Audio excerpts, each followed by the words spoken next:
A recent study conducted by researchers of the University of Hertfordshire about the implications of selling used memory cards revealed that about two-thirds still contain data from previous owners. The researchers bought 100 memory cards over the course of 4 months on various platforms including eBay or second-hand shops and were able to recover personal data on two-thirds of them. Personal data found on the memory cards included IDs, contact lists, selfies and intimate photos, resumes, the browsing history, passport copies, and pornography. Only 25 of the 100 cards were wiped properly so that no data could be recovered from these devices.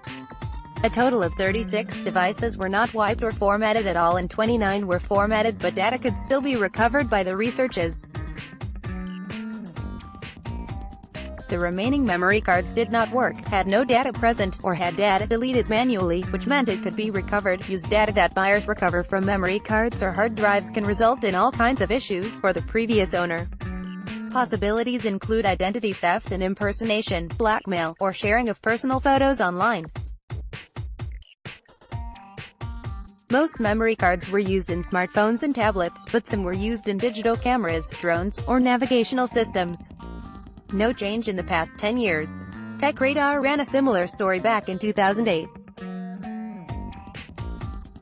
The company bought used hard drives from marketplaces like eBay and concluded that 66% of them were not properly erased so that data could be recovered. While TechRadar did not reveal the types of data that it recovered from these drives, it likely include personal data such as documents and photos as well. Is it a coincidence that the recovery rate has not gone down between 2008 and 2018? Avast analyzed used smartphones in 2014 and found all kinds of personal data on them. The data include more than 40,000 photos including nude photos and photos of children, email and text messages, loan applications, contact names, and more. What is the reason? If you take the findings of the university's memory card research, you will notice that only a quarter of users used wiping tools to erase the data on the cards properly. While the number may change if you increase the sample size, it is clear that many users don't seem to be aware of the dangers. One reason for that is that devices come without instructions to properly erase data. While you find articles on my site and others on the topic, it is necessary that users are aware of the issue and implications to even search for it. Over a third of devices were formatted by their previous owners. While these owners knew that they had to do something about the data on the drive before selling the memory card, they did not know that formatting, especially quick formatting, does not delete data sufficiently. What can you do about it? It is important that users get educated about the dangers of selling used storage devices online. There are a couple of things that users can do to make sure data cannot be recovered. Probably the best is to keep the storage devices and not sell them in first place. It is clear that this may not always be possible, for example when you need the money from the sale. The second best option in my opinion is to encrypt the entire storage device and format it afterward. Assuming that you can connect the memory card or storage device to your PC. Option 1. Using command line tool. Cipher is a command line tool that is part of any version of Windows. Here is how you use it. Open the Start menu. Type cmd.x.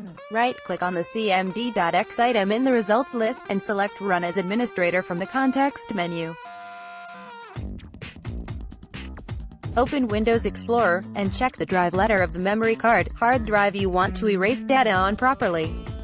Make sure you replace D on the next line with the actual drive letter. Type cipher, W, D, wait for the process to complete. Cipher's W option commands the tool to wipe the location. The tool has 3 passes. 1. Replace all data with ones. 2. Replace all data with zeros. 3. Replace all data with random numbers. Option 2. Using encryption software VeriCrypt. Download and install the free encryption software VeriCrypt. Select Create Volume. When you start VeriCrypt, select Encrypt the Non-System Partition Drive in the VeriCrypt Volume Creation Wizard window and click Next. Confirm the USC prompt. Select Next when asked to select a volume type. Click on Select Device and pick the memory card that you want to erase data on completely so that it cannot be recovered. Double-check to make sure you have selected the right drive. Select Create Encrypted Volume and format it, and select Next. On the Encryption Options page, select Next. On the Volume Size page, select Next. Type a password. Make sure it is secure, but note that you don't need it after the creation. Select Next. Select No when asked whether you want to store large files on the drive. Move your mouse around and hit Format on the Volume Format page. Confirm the erase prompt if it is displayed. Follow the prompts to complete the process. After the encryption, erasing, what you may want to do after you have run one of the operations explained above is to check whether recovery software can recover data on the drives. You may use free programs for Windows such as Recuva, Undelete 360, or Undelete My Files for that. Closing words. The process of erasing data on memory cards, hard drives or other storage devices is quite technical. Some manufacturers offer custom programs to erase data on storage devices, but those tools need to be downloaded and installed manually usually. Now do you sell old memory cards, hard drives, or other storage devices? Summary.